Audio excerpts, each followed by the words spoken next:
بنو امیہ کا سب سے حسین بادشاہ سلمان بن عبد الملک، سب سے حسین، 42 سال کی عمر، جوانی میں ہی موت نے آ لیا۔ اس کی میت کو قبر کے قریب کیا گیا تو ہلنے لگا تو ان کے بیٹوں نے کہا، ارے لوگو، ہمارے ابو زندہ ہیں، سکتہ ہو گیا ہے، زندہ ہیں۔ عمر بن عبدالعزیز جو قریب کھڑے ہوئے تھے فرمانے لگے، ارے بھتیجو، زندہ نہیں ہے، قبر کا عذاب جلدی شروع ہو گیا ہے، چھپاؤ، جلدی چھپاؤ۔ عمر بن عبدالعزیز جس تخت پر بیٹھے اس پر سلمان تھا، اس پر ولید تھا، اس پر عبد الملک تھا۔ ان تینوں نے اپنے من کو راضی کیا۔ عمر بن عبدالعزیز نے اپنے رب کو راضی کیا۔ جب عمر بن عبدالعزیز کا وقت وفات آیا، انہوں نے رضا بن حیبہ سے فرمایا کہ میں نے اپنے چچا اور سسر عبد الملک بن مروان، ان کی بیٹی فاطمہ سے شادی ہوئی تھی، میں نے ان کو قبر میں اتارا، کفن کی گرہ کھول کر دیکھا تو ان کا چہرہ قبلہ سے ہٹ چکا تھا اور رنگ کالا سیاہ پڑ چکا تھا۔ عبد الملک بن مروان گورا چٹا تھا، گال سرخ، آخر کالا ہو گیا۔ اس نے 10 سال حکومت کی۔ پھر میں نے ولید کو قبر میں اتارا، اس کا بیٹا، اس نے 21 سال حکومت کی، ولید بن عبد الملک۔ میں نے اس کے کفن کی گرہ کو کھولا تو اس کا رنگ سیاہ ہو چکا تھا، قبلہ کی طرف سے چہرہ ہٹ چکا تھا۔ پھر سلمان کے کفن کو کھولا، اس کا بھی چہرہ قبلہ سے ہٹ چکا تھا، رنگ سیاہ پڑ چکا تھا۔ اب میں جا رہا ہوں، مجھے دیکھنا۔ پہلے تینوں نے حکومت کی اپنی مرضی سے۔ عمر بن عبدالعزیز نے اللہ تعالیٰ کی عبادت کی۔ جب خلیفہ بنے انہوں نے ایک بڑا عجیب خطبہ دیا، اے لوگو، بچپن میں شعر و شاعری کا شوق تھا تو میں شاعر بنا، تھوڑی سی اٹھان ہوئی تو علم کا شوق ہوا، میں نے علم حاصل کیا، جوان ہوا تو فاطمہ بنت عبد الملک سے عشق ہوا، میں نے ان سے شادی کی۔ اب اللہ نے مجھ کو حکومت دے دی ہے، اب تم دیکھو گے کہ میں اس سے اپنے اللہ کو راضی کروں گا۔ ہمارے حکمران تو ووٹ سے آتے ہیں اور چلے جاتے ہیں، 4-5 سال کے بعد ان کی وراثت میں حکومت آ رہی ہے اور 3 براعظم پر حکومت ہے، اور ایسا رعب اور دبدبہ ہے بنو امیہ کا کہ کوئی ان کے سامنے سر نہیں اٹھا سکتا۔ 3 براعظم میں زکوٰۃ لینے والا کوئی نہ بچا، 3 براعظم میں سوال کرنے والا کوئی نہ بچا، 3 براعظم میں ظالم کوئی نہ بچا، 3 براعظم میں مظلوم کوئی نہ بچا۔ لیکن خود کیسا رہا؟ گھر آیا، فاطمہ، بڑے اچھے دن گزرے ہیں، اب امتحان ہے، میں تیرا حق ادا نہ کر سکوں گا۔ طلاق لینی ہے تو میں حاضر ہوں، ساتھ دینا ہے تو پہلے اپنے حق معاف کر دو۔ سیاسی لحاظ سے فاطمہ جیسی عورت تاریخ میں نہیں آئیں، 7 نسبتوں سے یہ شہزادی ہیں۔ فاطمہ کہنے لگیں، عمر، میں نے سکھ کے دن آپ کے ساتھ گزارے ہیں، دکھ میں آپ کو چھوڑ کر نہیں جاؤں گی، جائیں، میں نے سارے حق معاف کیے۔ پھر عمر بن عبدالعزیز کی راتیں اور دن کیسے گزرے؟ مصلے پر روتے روتے وہیں سو جاتے اور مصلے پر روتے روتے وہیں سے اٹھتے۔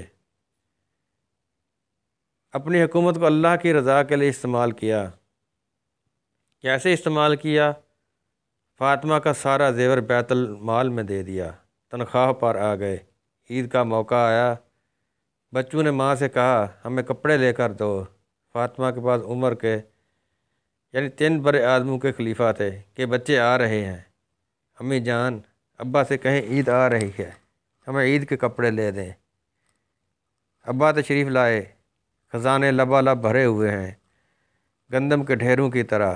کہا، اے امیر المومنین، بچے کپڑے مانگ رہے ہیں۔ کہا، فاطمہ، میرے پاس تو پیسے نہیں، کہاں سے کپڑے لے کر دوں؟ فاطمہ نے کہا، پھر بچوں کا کیا کریں؟ کہا، مجھے بھی نہیں پتہ کیا کروں۔ اس سے پہلے 3 حکمرانوں نے لوٹ مار کے بازار گرم کیے، ظلم کے بازار گرم کیے، اور آج اسی تخت پر ایک شخص بیٹھا ہے جو اللہ کو راضی کرنے میں لگا ہوا ہے۔ تو فاطمہ نے کہا، آپ ایسا کریں، اگلے مہینے کی تنخواہ ایڈوانس لے لیں، اس سے ہم بچوں کے کپڑے لے لیتے ہیں اور میں مزدوری کر کے گھر کا خرچ چلا لوں گی۔ ارے اپنی تاریخ پڑھو،